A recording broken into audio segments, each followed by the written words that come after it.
안녕하십니까. 시간은 성전 완성의 꿈이라는 제목으로 말씀을 나누도록 하겠습니다. 성전의 시작은 시내산에서 모세가 40일 금식을 해서 십계명이 기록된 두 석판을 받으면서 성막 이상을 이제 출발한 것이 성전의 출발이다, 이렇게 말할 수가 있겠습니다. 이제 성막 시대는 어떻게 열렸느냐면은 이제 유대 민족이 애굽에서 가나안 땅으로 가면서 이제 석판을 받고 성막을 이렇게 지으라는 하나님의 계시를 받고, 성막은 텐트식 교회고 이동식 교회인데, 바깥 부분과 그다음에 성소와 지성소 이렇게 이렇게 되어 있었고, 그 법궤는 아주 단단한 나무에 금을 입힌 그런 괴짝인데, 금괴짝인데 그걸 법궤라 그럽니다. 법궤는 이동할 때에는 여기에 석판을 메고 갔던 그런 괴짝이죠. 그 법궤고, 법궤 속에는 석판을 비롯한 다른 것도 몇 가지 이렇게 안치가 되어 있었습니다. 이게 이제 성막의 모습인데, 성막을 축소하면은 법궤가 되고 법궤를 축소하면은 석판이 된다, 이렇게 말할 수 있겠습니다. 이 세 가지 성막과 법궤와 석판 중에 제일 중심은 아무래도 석판이다, 이렇게 말할 수 있습니다. 이 성막을 위해서나 법궤를 위해서 40일 금식했다, 그런 얘기는 없지만은 십계명을 비롯한 기록된 이 석판을 받기 위해서는 두 번씩이나 40일 금식을 하면서 이렇게 하나님의 말씀을 받았기 때문에 이 석판이 가장 중심이고, 석판은 결론적으로 말씀을 드립니다마는 상징적인 메시아를 모시게 됐다. 실체로 오시는 메시아 대신에, 우선 아직 이 땅에 메시아를 맞이할 수 있는 기반을 닦아 나가는데 상징적인 메시아를 모셨다. 그래서 여기는 하나님이 임재하시고, 이런 성막으로 가나안 땅에 가서도 이 성막을 중심으로 신앙을 하다가 통일왕국 시대가 되어서 솔로몬 성전을 처음으로 이제 건축하게 되었는데, 이것을 제1성전이라고 합니다. 통일왕국 시대 솔로몬 왕이 아버지 다윗 왕의 수건 사업이었던 성전을 건축한 것인데, 뭐 석공이 8만 명이나 동원이 됐고, 총 인원이 18만이 넘게 동원되었다고 그랬고, 7년간에 걸쳐서 정말 아름답고 아주 대단한 그런 성전을 이제 건축을 했는데, 유대민족의 신앙의 중심 역할을 했고, 열왕기상 8장 27절에 하나님이 참으로 땅에 거하시리까, 하나님이 정말 땅에 계시겠습니까? 이렇게 하나님이 땅에 계실 것을 기도하면서 정성들면서 이렇게 성전은 하나님이 땅에 임재하신다, 이걸 놓고 기도하면서 성전을 건축했다는 것을 기억하면 좋을 것 같습니다. 그리고 이제 이 솔로몬 성전이 불타게 되었는데, 솔로몬의 불륜과 그의 사후 이스라엘은 남유대와 북이스라엘로 갈라져서, 예루살렘은 남유대의 수도인데 남과 북의 차전전쟁과 외세의 침입으로 예루살렘은 약탈을 거듭당하게 되었습니다. 남유대 르호보암 왕 5년에 이집트의 시삭 왕이 예루살렘을 침략하여 성령과 궁전의 보물을 약탈해 갔다는 기록이 있고, 또 남북 간에 이거 뭐 아주 계속 분쟁을 하고 투쟁하고 이렇게 나라가 점점 약해졌습니다. 드디어 BC 586년에 바빌로니아 느부갓네살 왕은 예루살렘 성전과 궁전을 불태워 버렸고, 유대 민족은 포로가 되어 바빌로니아로 잡혀가게 되었습니다. 이렇게 바벨로니아 침공으로 불타는 예루살렘의 성전에 이건 뭐 작품인데 성경을 고정을 해서 이루어진 그런 불타는 모습이고 또 포로로 잡혀가는 유대 민족의 모습입니다. 성경을 보면은 왕으로부터 대신들 백성에 이르기까지 줄줄이 짐승 끌려가듯이 바벨로니아로 끌려가서 아주 고난의 포로 생활을 하게 됩니다. 그런 이제 이것도 역시 작품이고요. 성경의 모습 그대로 기록졌다 이렇게 말할 수가 있겠습니다. 이제 드디어 제2성전 수룹바벨 성전 이 성전을 이제 짓게 됐는데 페르시아 고레스 왕이 바벨론을 정복하고 바벨론의 포로였던 유대 민족을 잡혀간 지 70년 후에 귀환 시기이고 또 성전 건축을 허락했다고 했습니다. 예루살렘으로 돌아온 유대민족은 표가 된 성전을 이듬해부터 건축을 시작했고 수룹바벨의 주도하에 이루어졌기 때문에 수룹바벨 성전이라고도 불립니다. 제2성전은 수룹바벨 성전이다 말이죠. 예루살렘에 정착한 이방인들의 방해로 약 14년간 그나마 공사가 중단되었다가 BC 516년경에 완공이 되었다고 했습니다. 백성들은 성전을 기초를 놓고 하나님께 찬양을 드렸고 요 스가랴 8장 9절 이 성구도 잘 좀 기억하시면 좋을 것 같습니다. 만군의 여호와가 말하노라.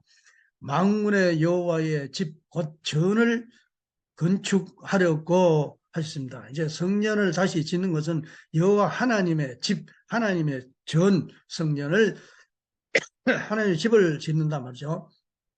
그리고 아름다운 솔로몬 성전을 기억하고 있었던 나이 많은 사람들은 새로운 성전이 아주 보잘것이 없어서 큰 소리로 아주 통곡하며 울었다는 그런 기록도 있습니다. 이게 스룹바벨 성전인데 예루살렘은 불타고 재건하길 반복했다. BC 175년에 헬라가 셀리코스 헬라계의 그리스계 말이죠. 헬라계의 그리우코스 왕조의 수중에 들어간 성전에는 제우스 신상을 세우고 유대인들에게 헬라 신앙을 강요를 했다고 했습니다. BC 164년경에 예루살렘을 탈환한 유대인들은 제우스 신상을 제거하고 성전을 정화했으나 BC 63년경 로마 팜페이우스에 의해서 성전은 또다시금 파괴되고 말았다고 했습니다. 그래서 이제 성전 없이 지내다가 헤롯 성전이 지어집니다. 예루살렘에 이제 아주 아름답고 웅장한 그런 이제 헤롯 성전이 지어졌는데 파괴된 예루살렘 성전을 재건한 헤롯은 이두메 출신으로 로마 권력층의 지지로 갈릴리를 통치했습니다. 이 정통 유대인이 아니기 때문에 이두메인으로서 유대인들에게 참 호의를 사기 위해서 유대인이 하나님을 모시는 적한 정성이 신앙이 있기 때문에 헤롯 성전을 잘 지어줬기 때문에 이제 그런 말씀입니다. 유대인들의 환심을 얻기 위해서 BC 20년, 예수님 오시기 한 20년 전에부터 성전을 재건축하기 시작했습니다. 성전은 웅장하고 화려했다고 했습니다. 도로 크기만 해도 평균 1입방제곱미터, 사방들은 1m 크기의 그런 돌들을 갖다 썼고 그보다도 엄청난 돌들도 썼다는 그런 기록이 있습니다.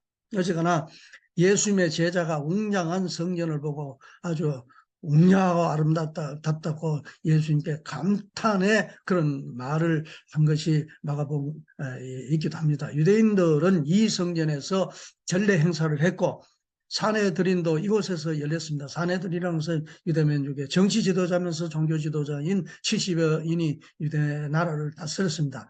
여기 성경도 보면 대제사장과 두목들이 예수님을 죽이려 했다. 여기 헤롯 성전에 예루살렘 성전에 이 성전은 선지자들의 예언에 따라서 유대민족의 신앙에 따라서 다윗 왕의 위를 가지고 하나님의 보내신 메시아가 오셔서 유대민족을 좀 창대케 하고 하나님의 뜻을 사방에 이룰 그런 메시아 구세주를 온다. 그 메시아 구세주를 위해서 성전을 지었는데 그 성전이 예수님을 메시아 구세주로 온 예수님을 박해하고 죽일 의논하는 그런 성전이 되고 말았습니다. 이 예루살렘 성전에 예수님 행적이 여러 가지 있습니다만은 누가복음 19장 41절 이하에 예수님의 기가 막힌 사역과 그 심정이 잘 나타나 있는 그런 성구입니다. 예수님께서 성을 잡고 우시며 내 자식들을 땅에 맺히며 돌 하나도 돌 위에 남기지 않으리라고 하셨습니다. 아주 탄식하시고 분개하셨습니다. 이 아름답고 웅대한 너희들이 여기에서 자랑하지만 이건 다 돌 위에 돌 하나 얹히지 않을 정도로 아주 무너져 버리리라 이렇게 멸망할 것을 참 이렇게 저주 같은 말씀을 하십니다. 이것은 바로 성전에 모여서 예수님을 성전의 주인으로 오신 예수님을 모시지 못하고 반대하는 데 앞장섰다. 참 기가 막힌 얘기죠. BC 20년경에 착공해서 AD 64년경에 완공되었으나 AD 70년에 성전은 예수님 말씀처럼 돌 위에 돌 하나 없이 로마 군대에 의해 불타고 말았습니다. 110만 명이 살해를 당했고 포로도 9만 7천 명이 넘었다고 했고 4만 명은 로마의 콜로세움의 노예로 쓰였고 나머지는 주로 채석장에서 노역을 당했다고 기록되어 있습니다. 헤롯 성전의 7가지 그 촛대와 보물은 로마의 노획물이 되어서 티투스 그 로마 장군이었는데 나중에 이 왕도 했습니다만 이 티투스가 예루살렘을 아주 그 멸망했던 시켰던 예루살렘 성을 무너뜨렸던 그런 장군인데 이 장군의 그 개선문의 조각에 보면은 7가지 이 촛대도 거기에 이제 가져왔고 또 이제 금은 보물을 전부 가져온 그런 것을 또 노예들을 끌고 오는 그런 모습이 그 개선문에 다 기록됐단 말이죠. 이건 사실이기 때문에 그렇게 했다고 유대민족이 참 비참하게 이렇게 끌려갔다는 그런 말씀이 되겠습니다. AD 70년 티토스는 14군단의 병력으로 4월부터 6개월간 총 공격을 해서 전사자가 110만이고 포로고 9만 7천 이거 돌 위에 돌 하나 남지 얹히지 않을 정도로 멸망시키는 그런 장면입니다. 통곡의 벽이 이제 남아있는데 이 예루살렘 성이 다 무너지고 요 서쪽 벽이라고도 하고 통곡의 벽이라고도 하는데 요 아주 성전의 기초에 해당하는 요 부분이 남아있습니다. 유대 민족은 이 통곡의 벽에 수시로 모여서 이 통곡의 벽을 잡고 하나님이 그 참 축복하셨던 그런 통일왕국 시대의 그런 참 찬란한 때를 다시 한번 이룰 수 있기를 바라면서 기도하고 눈물로 호소하며 기도하기 때문에 통곡의 벽이라고 하고 서쪽 벽이 남은께는 서쪽 벽이라고 하는 걸 이해하시면 되겠습니다. 신약의 성전은 어떤 의미가 있느냐? 바울은 하나님이 백성 안에 거하신다. 뭐 성경에 다 있는 말씀이니까 하나님은 인간의 손으로 만든 집에 거하시지는 않는다. 성전은 건물이 아닌 신자들의 공동체다. 이렇게 성전을 사람으로 보아지 집으로 건물로 보지 않는다는 그런 것을 이해하시면 되겠습니다. 하나님의 창조 목적을 지상에 이루기 위해 오셨던 예수님은 유대민족의 불신으로 십자가를 지고 돌아가셨고 예수님 십자가 후 메시아가 오셔서 다윗의 위를 이어 지상에 이룰 이상세계 실현의 꿈은 없어지고 말았습니다. 그래서 구약시대와 신약시대는 같은 하나님이 섭리고 하나님이 이루시는 뜻인데도 아주 전혀 이제 달라집니다. 구약과 신약의 섭리의 일관성이 없어지고 연속성이 없어지고, 신약 시대는 예수님 십자가에 돌아가시고 땅 위에서 이루지 못한 그런 예수님이 되고 영계에서만 뜻을 이루는 그런 뭐 입장이 돼서 사후에 낙원 가고 천국 가는 것에 관심을 두고, 또 예수님을 만나더라도 공중에 끌어올림을 받아서 공중 휴거라고 합니다만은 공중 휴거를 통해서 하늘 예수님을 만나는 그런 데 관심을 두고 있지, 땅 위에 하나님의 뜻을 이루는 데는 사실상 이게 신약 성경에는 관심이 없는 것처럼 그렇게 돼 버렸습니다. 뜻이 하늘에서 이루어진 것 같이 땅에서도 이루어지다라고 가르친 예수님이 주기도문을 이렇게 기도하라고 가르쳤거든요. 주기도문조차도 형식같이 되고 말았습니다. 예수님은 천국문 열쇠를 땅에 떠나시면서 지상에 베드로에게 주시면서 마태복음 16장과 18절에 보면 이렇습니다. 땅에서 매면 하늘에서도 매일 것이요 땅에서 풀면 하늘에서도 풀리리라. 그러면서 땅에서 뜻을 이루라고 하나님의 관건은 예수님이 땅에 오셔서 뜻을 유대민족의 불신으로 살해를 당하시고 그래서 재림을 하신 것이지, 무당이 왜 재림을 또 하십니까? 초림해서 뜻을 이루시면 어떻기 때문에 재림하시는 것이죠. 재림으로 남기고 땅에 있는 제자들에게 땅에 하나님의 뜻을 이루라고 이렇게 당부를 하시고 떠나셨단 말이죠. 창세기 1장 28절에 인간을 창조하시고는 인간 조상에게 생육하고 번성하여 만물을 주관하라는 3대 축복이 이루어지면 이 하나님의 지상천국이, 가정천국, 지상천국이 이루어지는 거예요. 지상천국이 이뤘다가 육신을 벗고 하늘을 가면 자동으로 천상천국이 이루어지는 거예요. 근데 이것을 기필코 복귀하시려고 하는 하나님의 뜻인 걸 알아야 됩니다. 이사야서 46장 11절에 내가 한 번 말하였은즉 정령 이룰 것이요 한 번 경영하였은즉 정령 행하리라 하셨습니다. 그러니까 하나님은 아담 이브에게 3대 축복을 말씀도 하셨고 격려하셨고 이것이 하나님의 영원한 계획이고 청사진인데 인간이 타락했다고 해서 이걸 하나님이 없애버릴 그런 창조를 하시고 기뻐하셨다면 하나님은 창조에 실패한 하나님입니다. 이것은 바로 인간이 잘못해서 이렇게 사탄이 야비어 임금이 신이 되어서 지상에 지옥이 됐지만은 메시아를 보내셔서 다시 본연의 세계를 찾는다. 지상 천국부터 찾는다. 이 말씀은 우리가 분명히 이해를 해야 된다고 생각합니다. 그래서 성년은 두 가지 의미가 있습니다.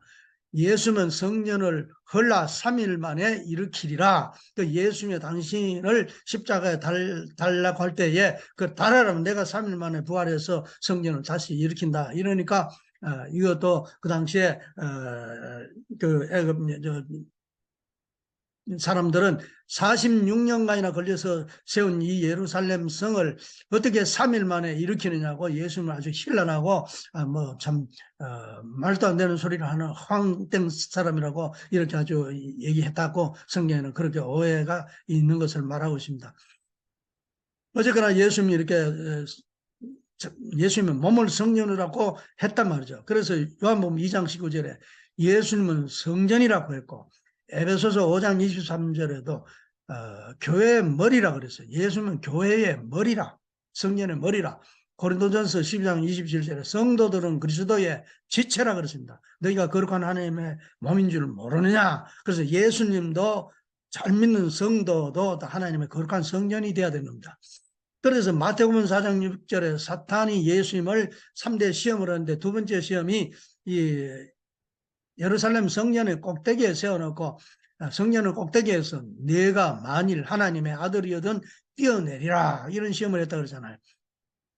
그러니까 이 뛰어내리면 타락 인간의 입장으로 돌아가면 사탄이 성전 주관자 위치를 계속 점령하겠다.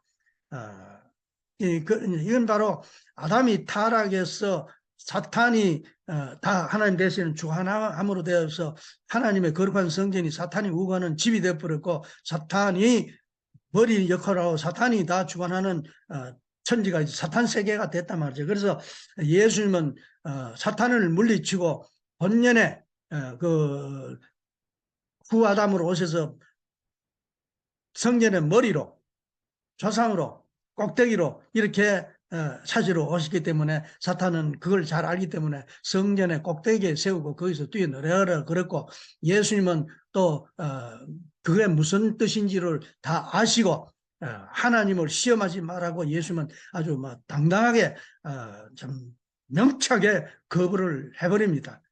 네가 왜 나를 여기 세웠고 여기서 뛰어내려라는 그 뜻이 무엇인지를 알고 물리쳐버렸습니다. 이것은 예수님이 바로 인간 조상의 머리로 복귀되어서 성도들은 자녀로서 지체로서 복각이 오시기 때문에 이런 시험을 했다. 그래서 성전의 의미를 우리가 분명히 이해를 해야 되고, 두 번째 성전은 어떤 의미냐?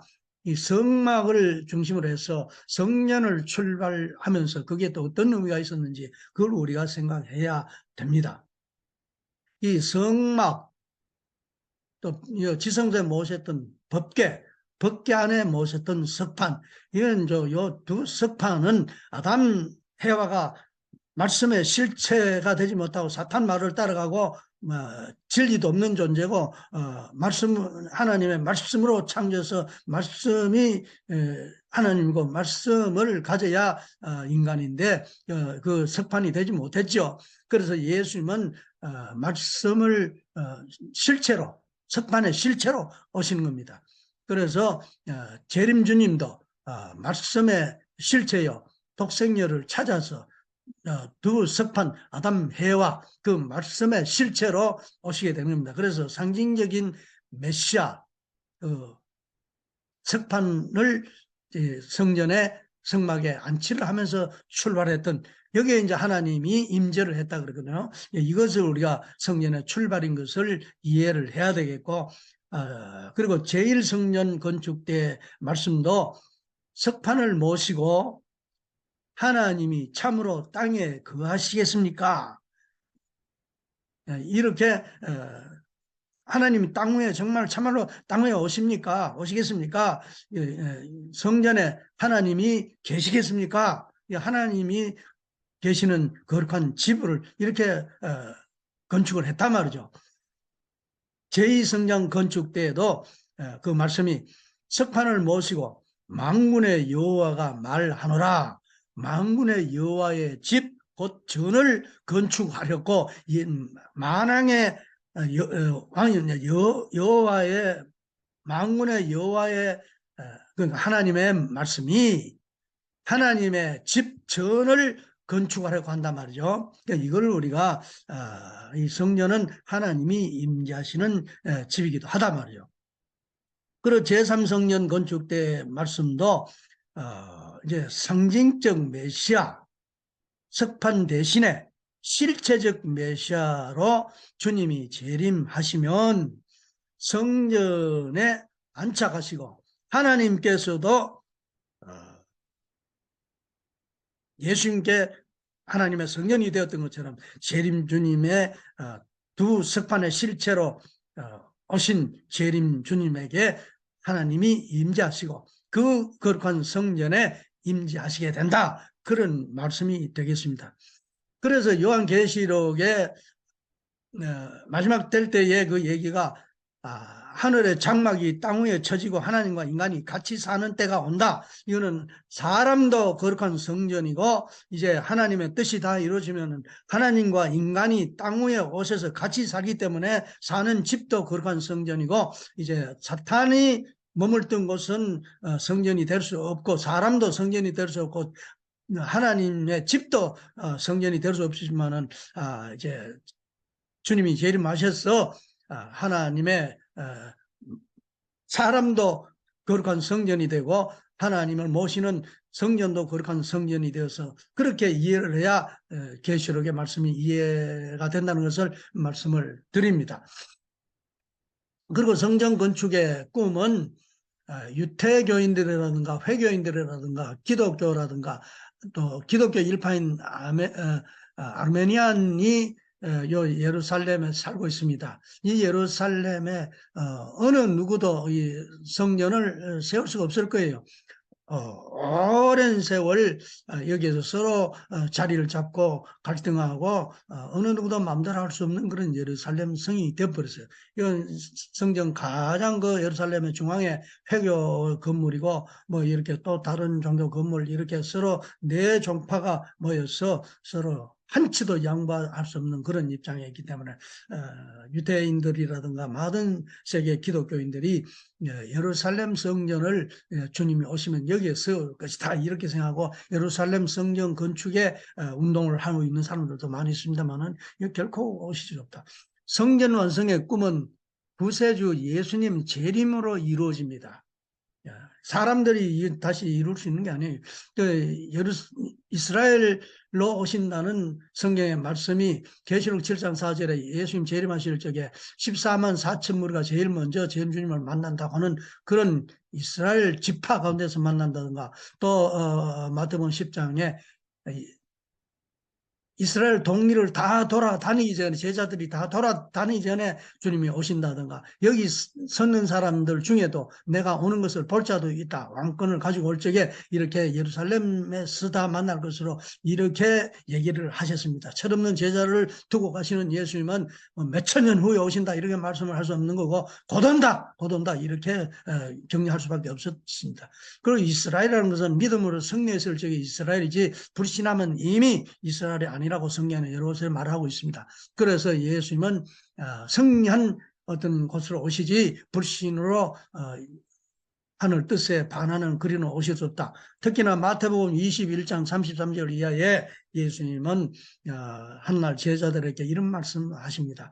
한 주인이 포도원을 만들고는 한 농부에게 맡기고 멀리 타향으로 여행을 갔다가 도저를 받기 위해서 종들을 보내니까 때리고 피탈 내고 죽이고 더 많은 종들을 보니까 더 때리고 죽이고 이러더라. 그래서 아들을 보내면 못 그러지 이래서 아들을 보내니까 이 농부가 저 아들은 상속자니 저 아들을 죽여버리면은 포도원은 우리 거 된다 이러면서 아들을 쫓아 죽이더라고요. 그러면서 이런 얘기를 하면서 예수님 너희들 같으면 어떻게 하겠느냐 이렇게 말씀을 하니까 제자들이 요 못된 농부는 아예 진멸해버리고 포도원을 뺏어서 아주 다른 착한 농부, 제때 열매 맺어서 주인에게 바치는 그런 다른 농부에게 착한 농부에게 줘야 됩니다. 이렇게 답변을 하니까 옳다.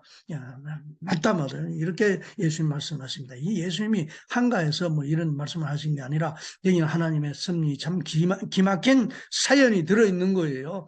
주인은 하나님을 말하는 것이고 포도원은 하나님의 유업 하나님의 이루실 그 선민권 그 뜻을 말하는 것이고 요 농부는 선택된 유대 민족을 말합니다. 하나님의 뜻을 이룰 민족. 이제 종들은 선지자들을 말하는 선지자. 그리고 요 아들은 예수님을 말하는 거예요. 선지자들을 죽이고 예수님을 죽이고 하나님의 뜻은 반대하고 엉뚱한 길을 가고 있으니까 진멸해버리고 다른 농부에게 맡게 된다. 그 다른 농부가 다른 민족, 다른 나라인데 이것이 어디냐? 뭐 이제 결론만 말씀을 드려서 그렇습니다만은 그 고등 종교 모든 종교가 꽃이 피고 열매가 맺고 결실을 보는 대한민국이 신앙의 그 종교의 천재들이고 정말 이 인간 본성이 오래전부터 하나님을 모시고 사람을 사랑하는 성경에 하나님 믿고 사람 사랑하는 그런 가장 핵심이 다 들어있는 그런 민족 정신을 가진 이 나라에 하나님이 이스라엘 민족이 책임을 못할 때 다시 이스라엘로 택하기 위해서 이 나라를 준비했다 이렇게 보는 겁니다. 자, 그래서 이 나라에 주님이 다시 오셔서 기독교, 불교, 유교, 또 여타 종교, 민족 종교 다른 종교는 다른 나라는 서로 두 종교만 있으면 싸우고 피 흘리고 이러는데 여러 종교가 뭉쳐서 이렇게 하나 돼 있잖아요. 바로 하나님은 만유를 통일하시는 하나님이라고 그랬고 온 세상을 사랑하시는 하나님이라고 그랬습니다. 그래서 하나님의 나라를 이루기 위해서 종교를 세우고 종교 가운데는 중심 종교가 있고 반개 종교가 있습니다. 그래서 서로 하나 되어서 새로운 시대를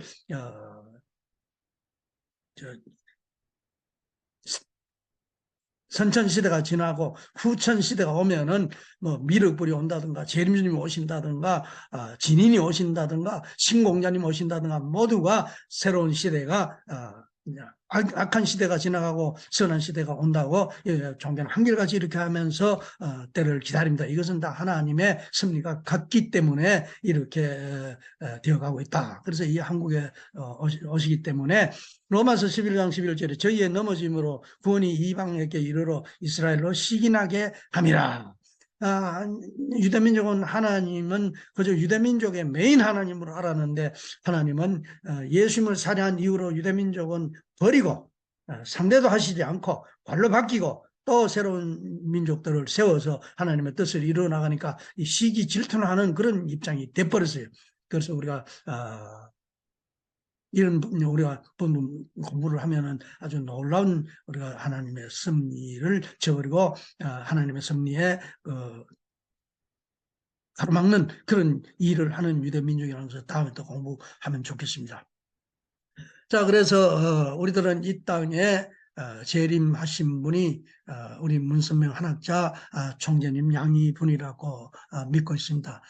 예수님의 재림자요, 엘리야의 재림자가 세례 요한이었듯이 예수님의 재림자가 문선명 선생님이시고 이제 독생자로 오셨기 때문에 독생녀 한학자 총재님과 어린 양 잔치를 해서 인류의 참부모가 되셔서 하나님의 이상을 땅 위에 이제 이루어서 하나님의 꿈이 실현되는 그런 입장인데 이것이 바로 이 청평에 큰 거는 성지가 여겨져 있습니다. 세계 본부가 되고 있습니다. 그래서 요 천정궁은 지성소고 지성소에는 두 석판을 안치를 했지 않습니까? 두 석판을 모시는데 석판의 상징적인 메시아였던 두 석판의 실체로 오시는 실체 메시아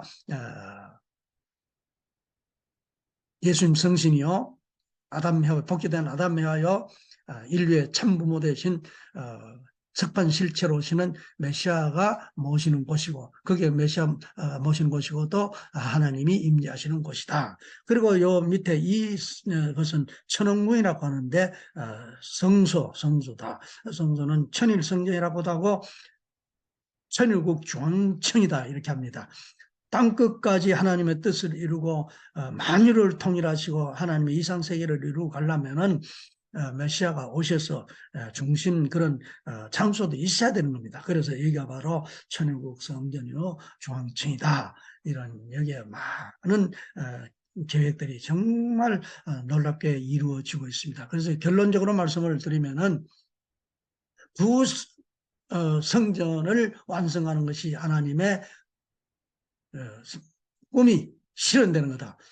하나는 아담이 성전이 못되기 때문에 예수님이 하나님의 거룩한 성전을 오셨고 재림주님이 바로 인류의 참 부모로 독생자와 독생녀로 오셔서 성전 완성의 꿈을 이루게 되고 그를 만난 많은 성도들도 거룩한 성전이 되어서 하나님의 몸 성전이 너희가 모르느냐 하나님의 성전이 되고 거룩한 성도로 되는 것이 하나님의 꿈을 이루는 것이고 제1성전 솔로몬 성전 제2성전 다 불타버렸습니다. 제3 성전 이제 이 천정궁과 천왕궁을 통해서 이뤄야 됩니다. 이렇게 제1성전도 불타버리고 제2성전도 불타버리고 어떤 사람은 예루살렘 그 헤롯 성전을 제3성전이라고 하는데 그건 제2성전에 속합니다. 예수님이 오셔서 다 모시지도 못했잖아요. 제3성전은 재림주님 오셔서 하나님의 창조 이상을 완성하기 때문에 제3성전 완성의 꿈도 이루어져야 된다. 이 사람을 통한 성전 완성과 하나님의 뜻을 이루기 위해서 거룩한 지성소, 성소, 이 하나님의 거룩한 성전의 완성의 꿈이 동시에 이루어져야 된다는 이런 결론의 말씀을 내리면서 말씀을 마치도록 하겠습니다. 감사합니다.